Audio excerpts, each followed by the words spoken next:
16 horas con 44 minutos, 4 de la tarde 44 minutos. Vamos a ir rápidamente al contacto que tenemos ya, habitual. Ya estaban preguntando por él aquí en nuestro muro de Facebook. Javierito ya está esperándolo. Vamos a saludar de inmediato a Rodrigo López, nuestro rincón del profe. ¿Cómo está, Rodrigo? ¿Cómo te va? Buenas tardes. Buenas tardes, Luchito. ¿Cómo estás? ¿Cómo estás? Bien, bien, bien. Por acá, bien, sí, tranquilo. ¿No tenés frío? ¿No tienes frío con...? No, acá no, frío, estamos, ¿no? estamos con el aire acondicionado, está empezando a pegar el solcito acá, así que está todo bien abrigadito por acá. Si no, de hecho, tengo un poco de calor acá, incluso. Voy a tener que bajar un poco el aire, Sí. estamos con 25 grados. Ah, bastante agradable. Sí, Bastante sí, agradable. sí, bien bueno, bien bueno.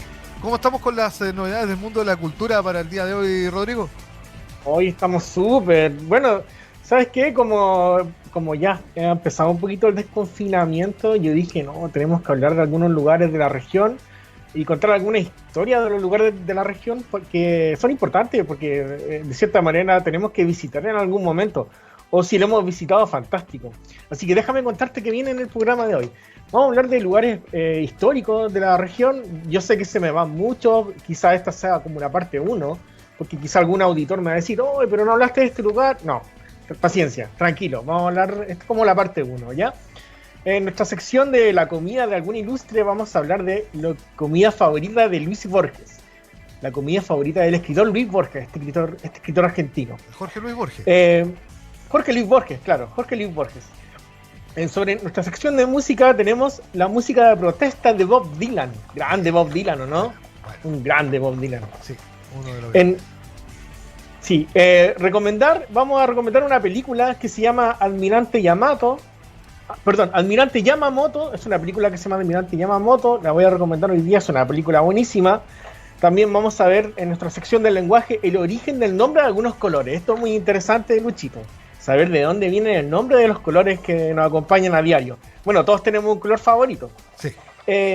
Y por último, nosotros en La Serena es llamada la ciudad de la iglesia, tenemos una presencia de iglesia bastante importante, pero sabemos distinguir cuál es la diferencia entre iglesia y catedral. Entonces vamos a ahondar un poquito en eso y finalmente, como siempre, vamos a terminar con nuestra recomendación de libros. Ok. Así que cuando tú me digas, comenzamos, Luchito. Dígame nomás al tiro, partamos al tiro nomás, Rodrigo, porque la idea es que le demos harto dinamismo a la tarde para que no se nos haga más corta cada vez más. Cuéntenos. Sí, démosle. Mira, Tongoy, Luchito, Tongoy, a 55 kilómetros de la Serena. ¿Qué te puedo contar de Tongoy? José Tomás Urmeneta, en el siglo XIX, él descubrió esta mina de cobre en Tamaya y en ese momento Tongoy, gracias a la línea ferroviaria, por supuesto, se transformó en un lugar muy importante porque exportaba muchos minerales, principalmente cobre, al extranjero. Entonces eso ya posiciona a Tongoy como un lugar súper importante para visitar. También quiero recomendar un lugar que es la iglesia de Santa Rosa de Lima. Precioso. La iglesia de Santa Rosa de Lima es preciosa, es la iglesia característica de Tongoy, prácticamente se ve desde todas partes. Sí. Esta iglesia data de 1678, Luchito, es muy bonita. Tengo la suerte de conocerla por dentro, los salones, es realmente preciosa. Sí, muy linda. Y lo otro que te quiero contar de Tongoy es sobre los humedales. Tienen bastante humedales, principalmente el estero Tongoy es de bastante importancia porque en este lugar en algún momento habitaron los changos. Sí. Entonces, ¿qué hacían los changos aquí? Se sabe que los changos desde pequeños le enseñaban a nadar a su hijo, entonces sí. Este lugar era como espectacular. La bibliografía siempre cuenta que los changos buscaban lugares como estas piscinitas en la orilla de la playa, o estos esteros, esta desembocadura de río, para que sus hijos aprendiesen a nadar. Así que muy importante, aparte de la gastronomía, tremenda gastronomía, ¿no? Sí, riquísimo. Que tiene Tongoy. Tuve la suerte de vivir 2 años ahí en Tongoy. Y creo que ¿En serio? Lejos, sí, 2 años viví en Tongoy yo. Viví, de hecho, al lado de la iglesia de Santa Rosa, ahí en el sector de la isla. ¿Ya? Ahí viví yo. Estábamos al ladito de la iglesia y realmente su gente, amorosísima, tengo muy gratos recuerdos de aquello, de la historia de Tongoy. El tongoyino se siente muy orgulloso de su historia, Y como bien decías tú, parte con Tongoy siendo un puerto o un lugar de embarque de las minas de cobre de Cerrillos de Tamaya, y después de eso se reconvierte, cuando ya se cierran estas fundiciones y esta mina, se reconvierte y logra salir adelante con la parte del turismo, con la parte gastronómica. Las playas son preciosas, realmente Es precioso, lindísimas. muy lindo, precioso. Sí, sí, no, tengo gratísimos recuerdos de Tongoy. Siempre me recuerdo, por ejemplo, le mando muchos saludos a la señora Lali, a la señora Gladys Barrientos, a don Omar, a mi amigo, lo quiero muchísimo, un profesor de ahí de Tongoy, Luis Villarroel Solís, hijo de profesor también, que realmente me dio la mano allí en Tongoy cuando uno está solo. Vaya que se valora todo aquello. Así que un gran abrazo ahí a Lucho Villarroel Solís. Un saludo a toda la gente de Tongoy. Oye, el embalse Blue Claro. El embalse Blue Claro. Queda a 50 kilómetros de La Serena. La verdad es que es muy lindo. No sé si está abierto. Quizá algún auditor nos podría ayudar con esa información. Yo creo que pasé la semana pasada, estaba cerrado todavía el acceso como al mirador. Ajá. Pero bueno, prontamente esperemos que se abra. Es un lugar importante para visitar. Como dije, está a 50 kilómetros de La Serena y tiene la particularidad de que estaba un pueblo sumergido en este lugar que se llama Guayihuayca. No sé si te acuerdas, Guayihuayca sí. Es muy importante porque, bueno, causó mucha pena el momento previo a que se construyera esto, porque la gente no se quería ir de Guayihuayca. Había gente que había vivido toda su vida ahí, pero bueno, hacía el progreso y hacía esto. Es un lugar muy bonito, tiene una obra hermosa que se llama Imágenes Eólicas del Elqui, que es como una escultura que está ahí en el mirador. No sé si la has visto, Luchito. Yo lo que conozco de Guayihuayca es desde el otro lado solamente, lo he visto a lo lejos, de Guayihuayca antiguo, porque conozco esa parte del valle, pero de antes de que se inundara. Se conocen historias muy tristes de mucha gente que no soportó el cambio del pueblo, y que, por ejemplo, que la iglesia original de Guayihuayca, que uno ahora va al pueblo nuevo, que está al otro lado del embalse, y ve una réplica exacta de la iglesia, pero la iglesia está hundida, la iglesia está sumergida. En estas aguas del Puclaro.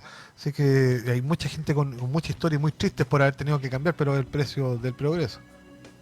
Sí, pues bueno, este embalse data de agosto de 1996 y en 1999 comenzó su llenado, así que es una obra muy importante. Yo reitero lo de la vista, de verdad es precioso. Mira, estamos viendo en pantalla el puente Cogotí. El puente Cogotí, ¿lo conocen alguna vez? Rodrigo, antes de que siga, una consulta. El embalse, yo no sé si me equivoco, y no sé si te voy a poner en algún aprieto, pero yo entiendo que está inaugurada la obra como Renán Fuentealba Moena. Tenía el nombre del ex intendente. No tengo el dato del nombre. No sé si se llama, tiene algún nombre en especial. Yo lo conozco como embalse solamente, embalse Puclaro. Ajá. A lo mejor la represa a lo mejor la represa se llamará, la cortina le habrán puesto el nombre de eso, porque todos conocemos Puclaro y turísticamente está denominado como Puclaro, pero yo entiendo que el nombre real es Renán Fuentealba Moena, el que acaba de ir a votar este fin de semana con 103 años. Sí, 103 años. Sí, tremendo, sí. Bueno, que quizá algún auditor nos podría ayudar como siempre están los datos de los auditores que son sumamente relevantes. Entonces, mira, estamos viendo en pantalla el puente Cogotí, es precioso, es muy lindo, tiene un diseño único. Toda esta línea férrea que hay en nuestra región, la mayoría entre los pueblos interiores, se construyó a finales del siglo XIX y ya en el siglo XX, principio del siglo XX, ya estaba prácticamente todo funcionando. Este puente es un lugar precioso, como puedes ver, y increíblemente se ha mantenido más de 100 años así intacto. Está una construcción tremenda, ha resistido el embate del tiempo. Uno puede visitarlo, por supuesto.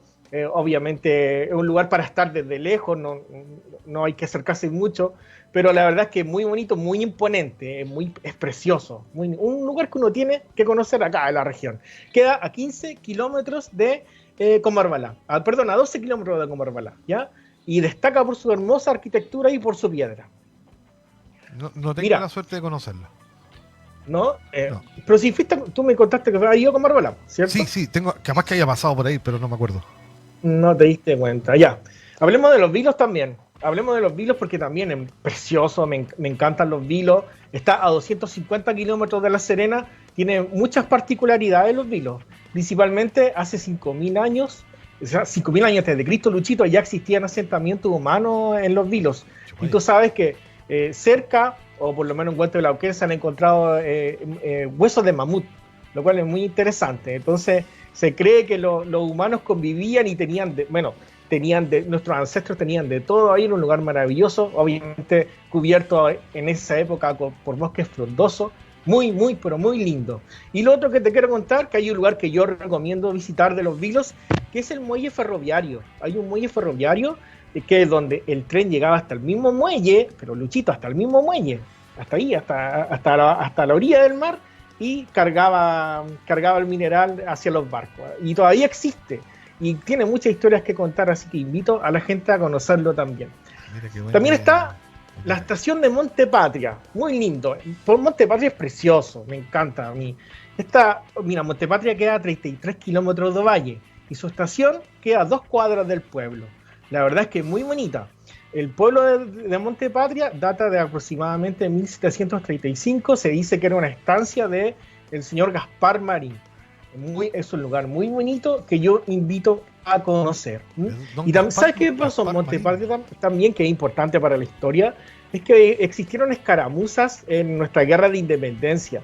No batallas, pero sí se enfrentaron en el contexto de algunas escaramuzas, de enfrentamientos pequeños, los realistas con los patriotas. Así que también muy, muy importante Monte Patria. Y por último, Luchito, la iglesia de Piscoelqui. Fantástica, es preciosa. Sabes que se comenzó a construir en 1908 y se terminó en 1922. ¿Y sabes qué dato te voy a dar? Está, al igual que la iglesia de Guayacán, también se fue construida en la misma maestranza que en la que se decía que estaba ligada con el arquitecto Gustavo Eiffel. Tiene más o menos la misma línea arquitectónica que es la que tiene la iglesia de Guayacán, con una punta aguja estilo gótico y todo eso. Tiene como el estilo de la iglesia de Guayacán. Tengo la suerte de que mi hermana bautizó a mi sobrina, a la menor, allí, porque mi cuñado es de Piscoelqui y tuvimos la suerte de asistir a la ceremonia de bautismo de mi sobrina ahí. Una iglesia preciosa, realmente muy, muy, muy linda, iglesia a la antigua, con altares laterales también, con nave y todo eso.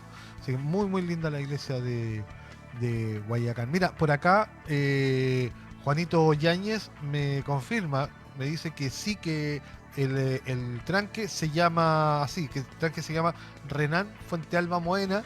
¿Ya? Se llama Embalse Puclaro, comillas, Renan Fuentealba Moena. Ese es el nombre técnico real. O sea, buen dato. Embalse Puclaro, genial. Renan Fuentealba Moena. ¿Ya? Yo de hecho me acordaba de ese dato y gracias a Juanito ahí porque me confirma el detalle. ¿Ya? Mira, sí, gracias Juanito. Tremendo dato. Sí, Juan Francisco Peralta me pregunta un dato, pero es de Caldera, pues nosotros estamos viendo de acá. Pues. Estoy preguntando por un dato. Sí, estamos. Bueno, quizás vamos a ver más adelante otros lugares. Oye, mira, para terminando el tema, vamos a pasar al tema de la comida de algún ilustre. Siempre abordamos lo que comía algún ilustre. Esta vez nos toca hablar de la comida favorita del escritor Jorge Luis Borges. La verdad es que es muy interesante este personaje. Ahí lo tenemos en pantalla. Hay una historia sobre él.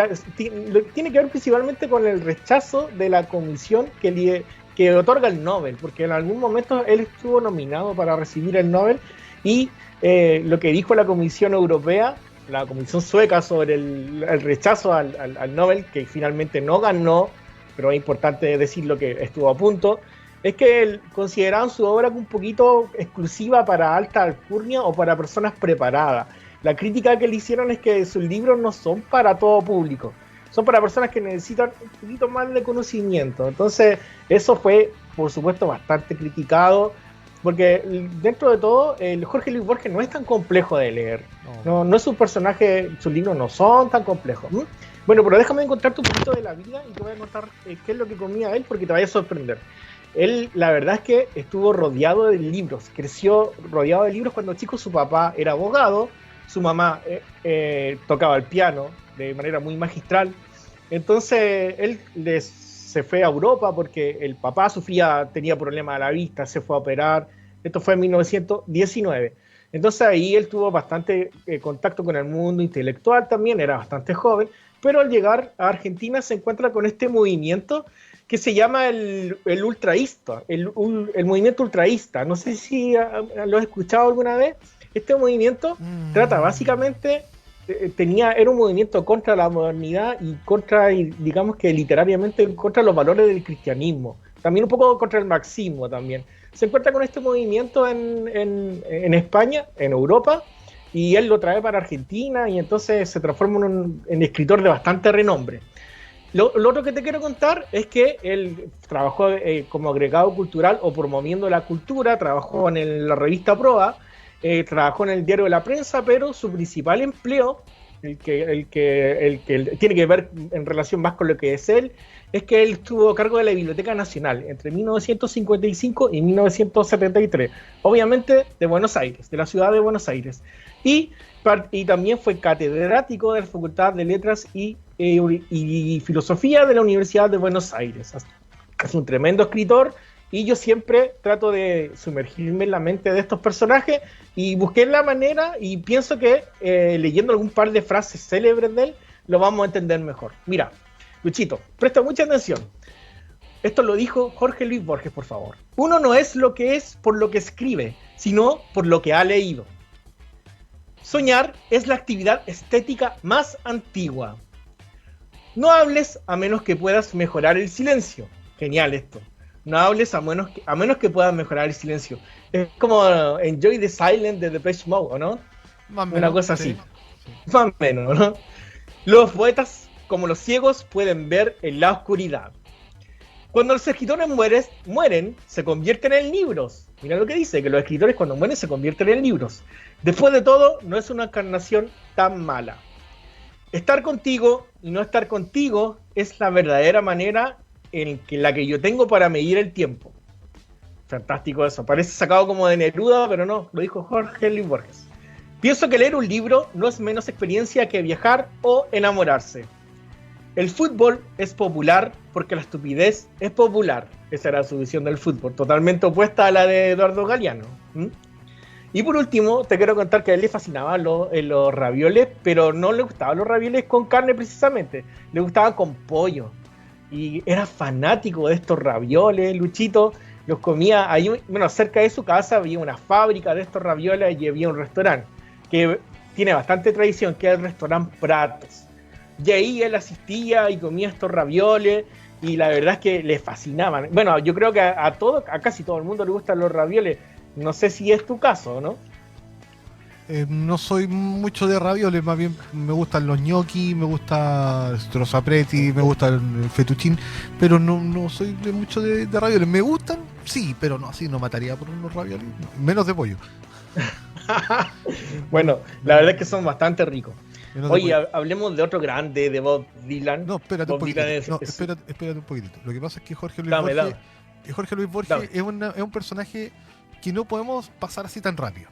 Jorge Luis Borges, yo no me manejo mucho con lo que tiene que ver con lo contemporáneo con Cortázar, pero sí hay que hablar, por ejemplo, cuando uno habla de Borges, no solamente son sus aforismos. Tú, por ejemplo, mencionabas algo del ultraísmo, ¿no? Si no me equivoco. Sí. Ya, en el tiempo en que, por ejemplo, Borges empieza a hablar de los ismos, es justamente cuando en el mundo andan dando vuelta muchos ismos a los cuales los escritores se adscriben con declaraciones de principio y toda la cosa, pero que al final de cuentas no conducían a ninguna parte más allá de lo que era el círculo de ellos, ¿ya? El único ismo literario, y es mi humilde opinión, el único ismo literario que quizás ha salido o ha marcado una generación es, por ejemplo, el superrealismo, que fue en Francia con André Breton, pero que aquí en Chile lo llevó a cabo, por ejemplo, magistralmente. Y de hecho, André Breton, que fue el fundador del surrealismo, André Breton se sacó el sombrero frente a Vicente Huidobro, el chileno, dijo, él es el real padre del surrealismo. Sí. En ese contexto, con Jorge Luis Borges, quería hacer el parangón o no el parangón, pero sí contar, por ejemplo, que él denomina a uno de sus cuentos como su mejor cuento. Es el cuento El Sur, ¿ya? En donde hay un personaje que está asomado a la ventana y se le cae la ventana en la cabeza y producto de ello va al sanatorio. Y entre paréntesis, él tenía todo un cuento con una herencia, con una estancia en el sur. Entonces ahí el cuento se va en todo un devaneo entre que está en el sur y que está en la camilla. Y en el sur no se sabe si el viaje es real o no es real en el sur, pero en el viaje y en la narración uno infiere que este personaje, no me acuerdo el nombre real de él, espérate, algo así con D, pero no me acuerdo el nombre real del personaje, muere acuchillado en un duelo callejero con un gallo, con un patotero. ¿Y por qué lo traigo a colación? Porque es una figura que también ocupa Julio Cortázar en La Noche Boca Arriba. Cuando no se sabe bien, hay un tipo que tiene un accidente, que al parecer va en moto y tiene un accidente, se golpea la cabeza y después aparece en una guerra con los aztecas, creo, arrancando porque lo iban a convertir a él en un sacrificio humano, etcétera. Pero al final de cuentas, uno piensa, el indígena es lo que él está imaginando, y resulta que no, porque era al revés.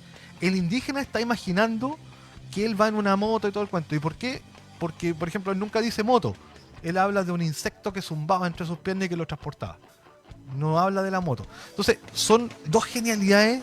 Una Cortázar, la otra Jorge Luis Borges, que no pueden pasarse así tan a la rápida. Son dos tipos que le hicieron muy bien a la literatura latinoamericana y que lastimosamente no están, bueno, uno por autodecisión y el otro porque se dio un gustazo de aquello de casarse con una chiquilla, pero avanzadísima edad él, y se casa con una chiquilla que le dio exactamente lo mismo la edad que tenía.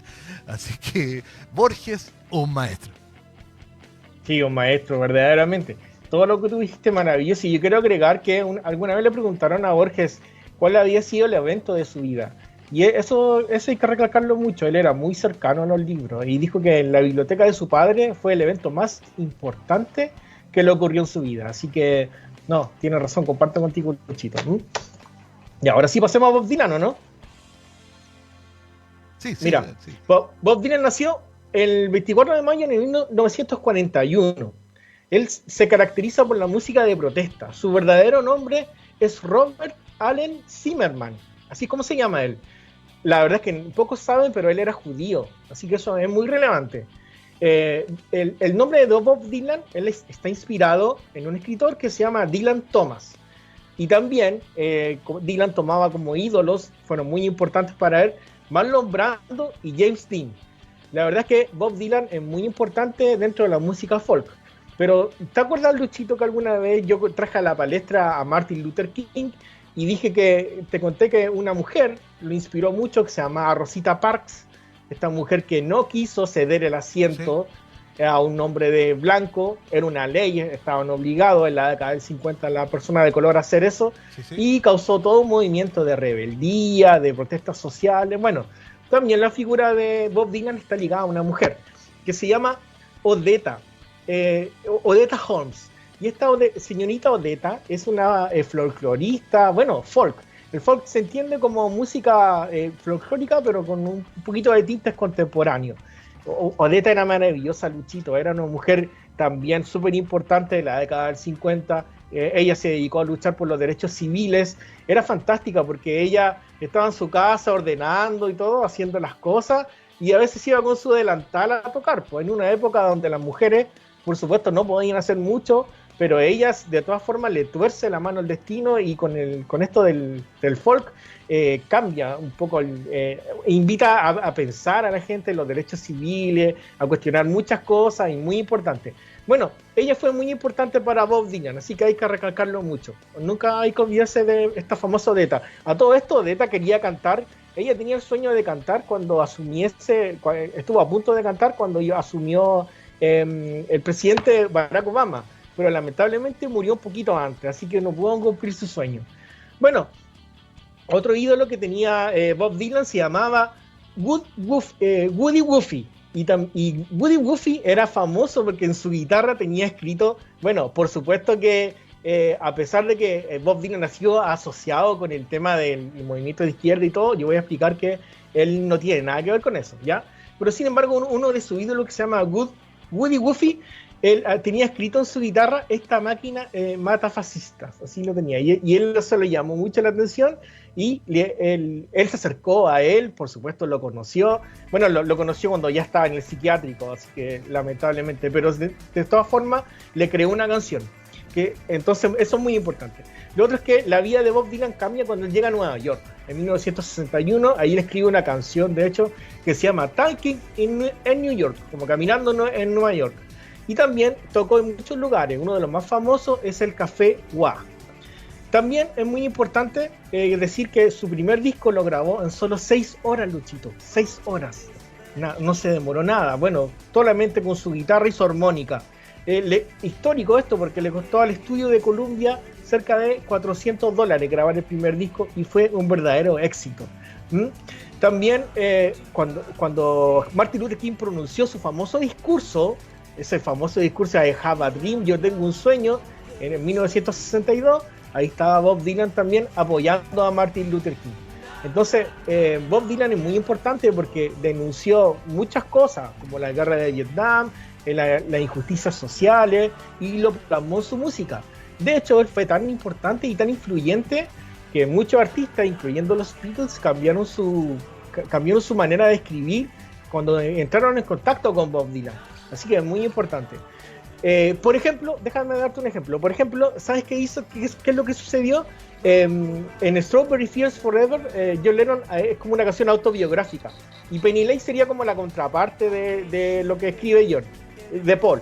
Entonces, tuvo mucha influencia esto en John, porque ya no escribía John solo de amor, sino que estaba escribiendo sobre él mismo. Así que, y esta influencia la recibió de Bob Dylan. Una de las canciones más pero fabulosas que él tiene se llama A Hard a Rain's Gonna Fall, que es fuerte la lluvia que va a caer, y está dedicada a la crisis de misiles que ocurrió a principios de los 60. Mira, déjame contarte qué dice la canción. Dice: ¿cuánto tiempo tienen que volar las balas de cañón para ser prohibidas para siempre? ¿O cuántos años la gente debe existir hasta que se les permita ser libres? Fantástico. Esto tomó mucho eco y eso hace de Bob Dylan un personaje muy importante. También quiero contar que se le acercaron a él. Bueno, él cambia su música, él cambió su discurso. Al principio tenía una música bastante contestataria, bastante de crítica social, pero él comienza a cambiar su discurso porque los partidos políticos, y es parecido a lo que pasa acá en Chile, Luchito, los partidos políticos se acercaron a él y le decían: oye, síguenos dando inspiración, tú nos inspiras, por favor sigue escribiendo. Y él un poco le molestó eso, que lo tacharan de algún partido político, generalmente de izquierda y todo eso. Entonces él trató de alejarse, y la forma de alejarse de esto, Luchito, fue que él cambió su forma de escribir y empezó a escribir sobre otras cosas. Bueno, yo pienso que esto le salvó la vida, porque si no lo hubiesen matado, como Martin Luther King, como John Lennon o muchos otros. Pero la verdad es que Bob Dylan terminó su carrera escribiendo sobre otras cosas, separándose un poquito de la música de protesta. Incluso tiene estas canciones religiosas, por eso recalqué el tema de que es judío. Se separa de la música de protesta y finalmente, así como él termina su carrera, lo acusaron de vendido, de traicionar sus raíces, de todo eso. Pero la verdad es que no fue tan así, porque yo creo que es parte de la evolución, ¿no? ¿Qué piensas tú? La verdad es que... Ahí lo estamos escuchando, fantástico. La verdad fantástico. Es que Dylan es Dylan, en sí mismo. O sea, creo que no... A ver, de Bob Dylan uno puede esperar todo.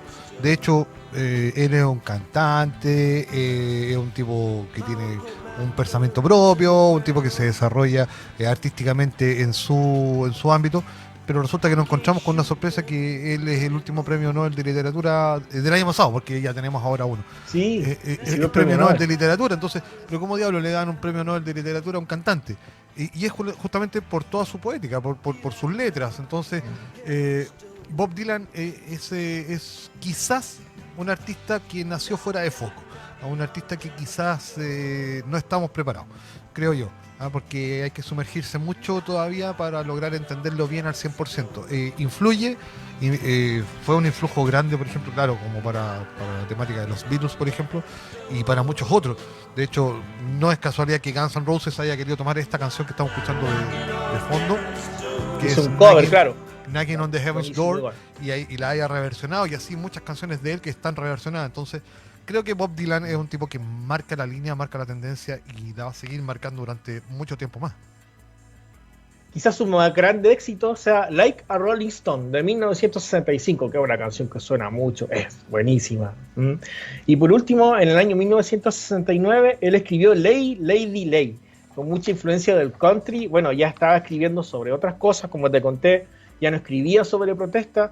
Una canción que habla de amor, básicamente, o es media sexona la canción también, invita a la chica a la cama. Bueno, la verdad es que es bastante interesante la carrera de Bob Dylan y es bastante llamativo el cambio con su carrera y su influencia, como tú lo acabas de decir, Luchito, es tremenda en el día de hoy, es un crack. Y como una curiosidad, te cuento que él tiene un hijo que se llama Jacob Dylan y él tiene una banda que se llama Wallflowers y es una banda buenísima, invito a escucharla también, es como sería como la segunda generación. Muy bueno. Este banda Wallflowers participó alguna vez de la banda sonora de la película Godzilla. Tenía el tema principal, hizo un cover de la canción Heroes de David Bowie. Muy interesante esta banda Wallflowers, así que invito a escucharla también. Fantástica. Buena. Oye, pasemos a nuestra sección de película. Almirante Yamamoto. La batalla de Pearl Harbor es el subtítulo de esta película que está en Amazon Prime y está en YouTube. Si alguien la quiere ver, alguien me va a decir, pero profesor Rodrigo, yo no tengo Amazon Prime. No, si la plataforma Amazon Prime te da la oportunidad de probarlo gratis un mes. Así que tú lo puedes probar gratis un mes si no lo tienes. Y si no tienes la plataforma de Amazon Prime, puedes verla en YouTube, por supuesto. Es una película bastante genial para que nosotros entendamos el contexto de la Segunda Guerra Mundial. ¿Qué nos cuenta esta película? Esta película es japonesa, es la visión japonesa, así que es muy importante. Está dirigida por Rengo Kantai, así se llama el director. Y nos muestra la planificación previa de los japoneses y de Yamamoto al ataque de Pearl Harbor. Y bueno, la película, uno de los datos interesantes que nos da es que cuando Hitler rompe el tratado de no agresión con Rusia, en 1941, ahí Japón decide entrar a la guerra, porque a Japón le interesaba aliarse con Alemania. Ellos habían tenido conflictos con Rusia, así que no querían nada con los rusos. Bueno, muy interesante eso también. Yamamoto fue agregado naval en Estados Unidos. Es un hombre tremendamente inteligente, es muy sabio. La película resalta eso, es una persona muy sabia y que descendiente de familia de samurái, así que él también tenía un gran honor. De hecho, él no quería atacar primero a Estados Unidos sin declararle la guerra. Mandó la declaración de guerra a la embajada, pero lamentablemente la declaración de guerra llegó después.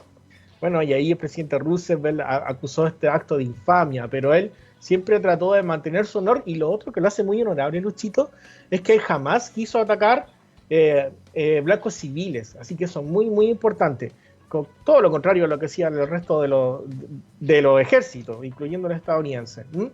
Así que bueno, y también otra cosa importante que nos cuenta la película es cómo los grandes empresarios de Japón presionaron para provocar esta guerra. La verdad es que es bastante interesante eso, porque quizá algo que no se conoce mucho, y también la película habla magistralmente de cómo la prensa manipulaba a la población. Así que es una película fantástica. Yo pienso que si nos interesa el tema de la Segunda Guerra Mundial, debemos conocerla, debemos verla, es bastante interesante.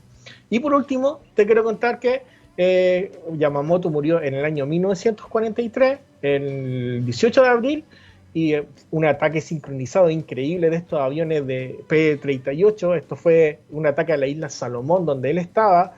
Habían descifrado el código los americanos, entonces ya sabían todo lo que hacían los japoneses, y bueno, y así con una misión de reloj lograron encontrar a Yamamoto en el momento exacto, derribaron su avión, bueno, y lamentablemente así fue como él murió. Pero es una película buenísima, Luchito, buenísima, buenísima. No sé si has escuchado alguna vez algo de Yamamoto, o te suena, o quizás... no es que me suene. Yamamoto no es casualidad, es uno de los grandes almirantes, si no me equivoco, junto con Arturo Prat, están considerados dentro de una de las galerías en Japón, como dentro de los grandes marinos. Está Yamamoto y también está Arturo Prat. Arturo Prat, hay una estatua de Arturo Prat en Japón, sí, eso siempre, y el general Nelson también. claro, son tres justamente los grandes navegantes a los cuales ellos admiran, que es Nelson, es a Yamamoto y a Arturo Prat. De hecho, está considerado como uno de los grandes almirantes de las escuelas navales de Japón. Aparte que son personas que tienen el concepto del honor por delante de cualquier cosa.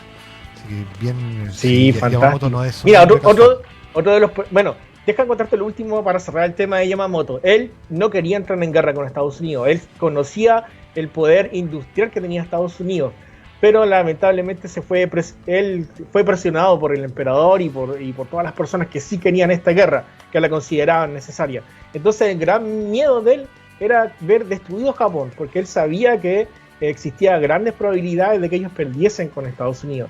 Bueno, y fue realmente lo que pasó. Y lo otro importante es que se desmoralizó completamente el ejército japonés después de su muerte, porque se quedaron sin su líder. Intelectualmente es tremendo, Yamamoto, como te dije, una persona sumamente sabia, muy estudioso de las tácticas y todo. Bueno, también tuvo la mala suerte de que cuando atacó Pearl Harbor, él quería destruir los portaaviones. Y lamentablemente justo ese día, fatídico día, los portaaviones estaban en ensayos fuera de la costa, así que no los pudo destruir. Así que bastante interesante la vida. Buenísima película. Rodrigo, tengo que hacer una fe de rata. Yo me equivoqué rotundamente. Dale. Me equivoqué total y pido las disculpas del caso porque me equivoqué total y absolutamente. El almirante es Togo. Es almirante Nelson, sí. Togo y Prat. Yo me equivoqué, como los orientales, como que todos se parecen un poquito. Yo me equivoqué rotundamente, era el almirante Togo. Sí.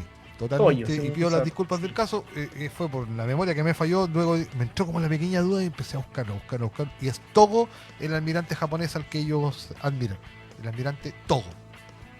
Pero Yamamoto estaba a cargo de Togo, porque era el almirante, era prácticamente después del primer ministro no había nadie con más poder que Yamamoto, así que no, fantástico. Entonces repito, esta película se llama Almirante Yamamoto, en la batalla de Pearl Harbor. Es una película de 2011 y está en la plataforma de Amazon Prime, y si no tienen Amazon Prime la pueden ver en YouTube. Tremenda película. Oye, Luchito, ¿te has preguntado por el origen del nombre de los colores? No, nunca. Mira, Homero, el poeta que escribió la Ilíada y la Odisea, alguna vez se escribió: el mar tiene un color muy parecido al vino. Y el rojo, hasta antes del siglo XV, en realidad no se conocía como rojo, sino que se llamaba bermejo. Bermejo, así se llamaba este color, al color rojo. También se usaba colorado y encarnado, pero no existía el concepto rojo. El concepto rojo era como una tonalidad del rojo y viene del latino russus. Y nosotros hoy día lo usamos para referirnos a este color. Respecto al color naranja es fácil, porque yo creo que es algo... todos en nuestro sentido común, o quizá lo intuimos que es así, el color naranja viene de la fruta, de la naranja. ¿Pero por qué? ¿Por qué llegó al latín? ¿Por qué? Los árabes tomaron estos frutos, estos arbolitos, y los llevaron a Europa. Entonces, desde ahí en Europa comenzó a llamarse el color naranja respecto al color de esta fruta, que es la naranja. Y el verde, muy interesante el tema del verde, porque el verde quiere decir vida, quiere decir belleza, quiere decir, está asociado a un montón de términos que tienen que ver con la vida y en el latín, y el verde proviene de ahí, quiere decir como vida. Entonces nosotros asociamos el verde con vida. Y el color azul, Luchito, el color azul viene del lápiz lazuli. Los árabes también le llamaban lazawar al lápiz lazuli, y de ahí deriva el nombre de color azul. ¿Y el amarillo, Luchito? ¿Te tinca de dónde viene o no? No tengo idea. El amarillo tiene dos acepciones, proviene de dos partes. Primero, de armadillo. Claro, porque este animalito, que es chiquitito, tiene ese color. Y también, ese es uno de los nombres de los cuales proviene. Y también proviene de la bilis. ¿Por qué de la bilis? Porque se sabía que en el mundo antiguo, en la época de Roma, en Grecia incluso, cuando uno estaba enfermito, tenía ictericia, esta enfermedad terrible, uno se ponía amarillo. Entonces el nombre deriva de ahí. Y por último, Luchito, el negro. ¿De dónde viene el negro? La verdad es que los romanos distinguían dos tonalidades, el negro mate, áter, y el negro brillante. Entonces, el negro brillante, níger, pasó a ser como el término más utilizado. De hecho, hay un país que se llama Nigeria, pero no se llama Nigeria porque son todos negros, no, es por el río Níger, que los griegos lo llamaron río negro. ¿Mm? Y hay bastantes palabras que derivan de nuestro lenguaje que tienen una connotación negativa y que provienen del negro. Por ejemplo, denigrar, que sería así como ennegrecer o manchar con negro. ¿Mm? Fantástico, ¿no? Sí, sí, buena. No lo había relacionado por ahí, por el lado. Ese del negro, ese que el último que dijiste, no lo habría relacionado. Sí, sí, es bastante interesante cómo se desarrolló este concepto. Y por último, Luchito, ¿sabemos la diferencia entre iglesia y catedral? ¿Ah? Más o menos tenemos una noción. Bueno, acá Roque Barcia nos va a aclarar. Ponme mucha atención. Mira, iglesia procede del griego eclesia, que significa junta o reunión. Con el tiempo, el nombre de iglesia pasó a tomar el nombre de un lugar sagrado, un lugar de fe. Entonces la palabra iglesia se extendió también para explicar la división de diferentes grupos de creyentes. Así decimos la iglesia latina, la iglesia griega, la iglesia de Occidente y la iglesia de Constantinopla. Sí. La iglesia, por lo tanto, es el nombre de un monumento de nuestra fe. La iglesia puede ser grande, puede ser pequeña, baja, gótica o bizantina, toscana o griega. La catedral, en cambio, el término catedral proviene de catedra, que significa cadira, que significa sede o asiento. O sea, la catedral vendría a ser como la sede. ¿Se entiende o no? La catedral es la sede central. Claro. La catedral es la sede de las demás iglesias. Su etimología, la cádira, el sillón o silla, el soporte. Por lo tanto, la iglesia vendría a ser como el punto de reunión principal, la sede principal.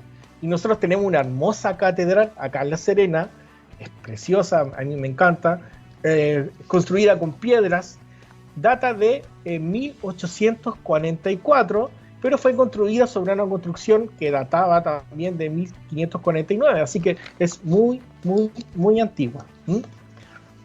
¿Qué te parece? Sí, buena la explicación. Yo la conocía por el lado de iglesia como abstracto y catedral como concreto, haciendo la diferencia entre iglesia y templo. ¿Ah? Entonces, ya, y templo, ¿qué es un templo? Es la parte concreta de una estructura donde se reúne la iglesia. Podríamos decir eso. ¿Ah? El templo es la estructura concreta donde se reúne la iglesia, y ahí tendríamos la diferencia entre templo y catedral, que catedral sería el templo más grande. ¿Ah? Sería como el lugar de reunión más grande. O la cabeza, más que nada, porque ahí donde la arquidiócesis comanda o administra el resto de la iglesia. Claro, eso es muy importante. De cualquiera sea la religión en particular, no solamente la católica, hablamos también de la catedral ortodoxa, la catedral evangélica, etcétera. No, fantástico. Y mira, y déjame agregarte una cosa sobre templo. Templo también es un término, concepto religioso, pero también nosotros usamos el templo del saber, el templo del conocimiento. Entonces el templo también es un lugar que resalta la magnificencia del hombre. Eso también es muy importante sobre el concepto templo. Y quería traer a la palestra el concepto de capilla. ¿Qué es capilla? Capilla sería como un lugar contiguo a una iglesia. Claro. Bueno, en un principio las capillas eran como una extensión, como una parte de la cual nosotros extendemos nuestra iglesia, pero con el tiempo esta extensión pasó a formar parte de las poblaciones, y la iglesia también tiene sus capillas cercanas a 2 cuadras, 3 cuadras, 4 cuadras, dependiendo del lugar. Entonces son más chiquititas. A eso se refiere el concepto de capilla. Así es. De hecho viene de una pequeña cabeza. Capilla viene de caput, que es cabeza, y caput una pequeña cabeza. Capilla, el diminutivo illa, indica inferioridad o tamaño menor. Entonces vendría siendo como la cabeza pequeña o una parte de esa cabeza. Mira, por último, Roque Barcia nos dice que la iglesia es el lugar del creyente y la catedral impone, como nuestra catedral de La Serena, que, insisto, es preciosa, es muy linda. ¿Mm? Así que, no, fantástico. Espero le haya quedado claro la diferencia entre catedral y iglesia. ¿Mm? Así es, quedó clarita. Oye, por último, Luchito, recomendación del libro de esta semana. Mira, lo tengo acá. Es un libro chiquitito. Se llama La epopeya de Gilgamesh. Este libro, bueno, lo recomiendo porque es muy chiquitito primero y es uno de los libros más antiguos de los que cuenta la humanidad. Este libro data de hace cerca de 4.000, 4.500 años atrás y es la historia de un rey que se llama Gilgamesh que se enamora de una diosa. Es muy interesante porque este libro, tú alguna vez lo nombraste, Luchito, y hablaste sobre el diluvio. Sí, este libro es el primer testimonio que hay del famoso diluvio del que después habla la Biblia. Así que es muy interesante también, es un libro cortito. Hay otras versiones de este libro que es más bien comentada, pero este solamente es el poema. Está escrito en prosa, estaba escrito originalmente en esta escritura cuneiforme, que son esta escritura como en greda, y es un libro bastante interesante, una epopeya bastante interesante, no es complejo de leer, es muy sencillo, hay que leerlo así, lento, dedicarle el tiempo, sí, para leer uno tiene que dedicarle tiempo al libro, y el respeto que se merece, no estar con el celular y todo eso. Así que, bueno, este es el libro que recomiendo, La epopeya de Gilgamesh, buenísimo el libro. Así que fantástico, lo recomiendo mucho, yo creo que les va a gustar. Y como te dije, aborda el tema del diluvio, que es un tema tremendo. A muchas personas que están interesadas en el tema religioso les interesa, pero quizá a otros no, porque también es parte de la historia de nosotros. Y nos cuenta la historia que alguna vez hubo un gran diluvio, por lo menos en la tierra de Mesopotamia. De hecho, el poema de Gilgamesh o Gilgamesh es uno de los primeros libros que habla justamente de las epopeyas y las aventuras y desventuras de este rey. Escrito, yo lo tuve que leer como poema, es una lata, pero como prosa es buenísimo. Cuando uno lo lee como prosa es mucho más entretenido. Que yo lo leí en un verso, pero de una traducción horrible que nos entregaron en la universidad, algo pésimo, realmente muy malo. Pero después lo volví a releer con una traducción ya más actualizada y es buenísimo. Y ahí uno se da cuenta que, y no estoy poniendo con esto en tela de juicio a nadie, ni quiero entrar en conflicto con nadie, pero la historia siempre va a depender de dónde yo viva y de quién la escribió. Porque nos encontramos, por ejemplo, con que el cristianismo nos ofrece ¿cómo podríamos decir? Visión mitológica de la destrucción del mundo a partir del diluvio universal. Y por otro lado, ya venía esto de mucho tiempo antes, este diluvio universal, escrito aquí en el poema de Gilgamesh, que nosotros sabemos que el origen de la escritura está ahí en el sector de Mesopotamia, entre el Tigris y el Éufrates, donde se encuentran justamente las primeras tablillas de la ley de, si no me equivoco, Asurbanipal, ¿no? Del rey... No me acuerdo cuál era el rey, pero son de escritura cuneiforme, las tablillas de la ley. De escritura cuneiforme. Pero ¿te acuerdas que estaba el código de Hammurabi? Hammurabi, ese Hammurabi. Hammurabi. Ese. Hammurabi. Que entonces, es la famosa ley del talión. Correcto. Ojo por ojo, diente por diente. Allí, en ese tiempo, ya tenemos el origen del lenguaje, allí, o más que del lenguaje, de la escritura. Allí. Y ya está, en ese lenguaje, en ese idioma, ya está escrito el poema de Gilgamesh. Entonces, la historia siempre va a depender de quién te la cuente y de quién la escribió y de dónde la estás viviendo, porque yo estoy viviendo acá y soy católico y para mí no hay más que el diluvio de Noé, pero resulta que hay alguien de otra religión y de otro lugar del mundo y con otras creencias y me dice, no, pues señor, para mí lo que no existe es su diluvio de Noé, para mí lo que existe es el diluvio que sale en el poema de Gilgamesh. Entonces es un buen tema para poder conversarlo, la historia siempre depende de quién la escriba.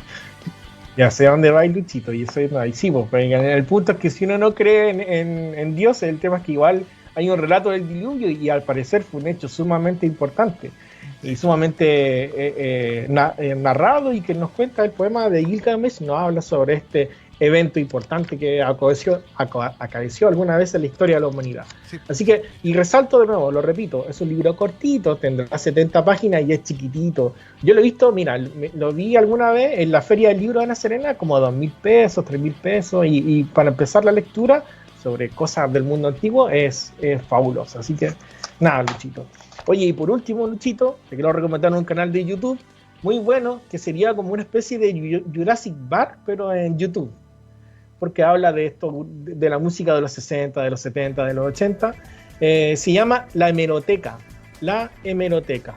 Si les gusta la música, pongan YouTube, La Hemeroteca, sigan el canal porque se van a entretener mucho, mucho. La verdad es que es un canal que aborda toda esta música de los 60, los 70, de los 80 y tiene una mirada muy, muy especial, muy concreta y aparte es breve.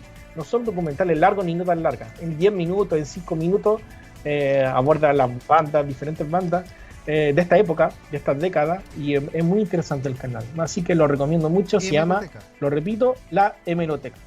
Y por último, Luchito, déjame salir un poquito de pauta. Las hemerotecas, por lo general, no son los lugares donde se guarda música, pero en particular nombre el que tiene. Porque la hemeroteca es el lugar donde se guardan las revistas y los diarios, no la música. Tiene particular nombre. ¿Hemeroteca con H o sin H? Hemeroteca con H. Ya. Hemeroteca con H. Sí, bueno, como dices tú, un nombre particular. Claro, pero es un muy buen canal, lo recomiendo mucho. Oye, y por último, Luchito, déjame salirme un poco de pauta porque hay un caso bastante dramático. Se llama María Alexandra y tiene un Facebook que se llama Ponte en mi piel. Ella tiene una enfermedad que se llama ictiosis y nosotros estamos haciendo un llamado a quien quiera acercarse y conocer su historia, visitar su Facebook y ver la manera en que la puedan ayudar. Ella de las compañías, en un caso que nosotros de las compañías, no solamente yo, sino que muchas otras personas están tratando de ayudar en este momento. Ella se llama María Alexandra, Ponte en mi piel, se llama su Facebook, y tiene esta enfermedad terrible que es la ictiosis. ¿Estamos, no? Sí, impecable, Rodrigo. Nos estamos contactando ya la próxima semana entonces para seguir viendo las curiosidades del mundo de la cultura en el Rincón del Profe. De verdad, agradecerte aquí la gente te está dando las gracias también por los detallitos, por estos preciosismos del lenguaje que dice, dice, no tengo el nombre de quien escribe, dice, pequeñas sutilezas que hacen de nuestro lenguaje algo variado y bello. Yo también recomiendo el poema de Gilgamesh, etcétera. Carmencita Araya era, Carmencita Araya. Ya, Juan Francisco Peralta también por acá, Juanito Yáñez, todos participando, así que agradecer este detallito de cultura que hay aquí en la tarde, Rodrigo. Nos juntamos la próxima semana, ¿te parece?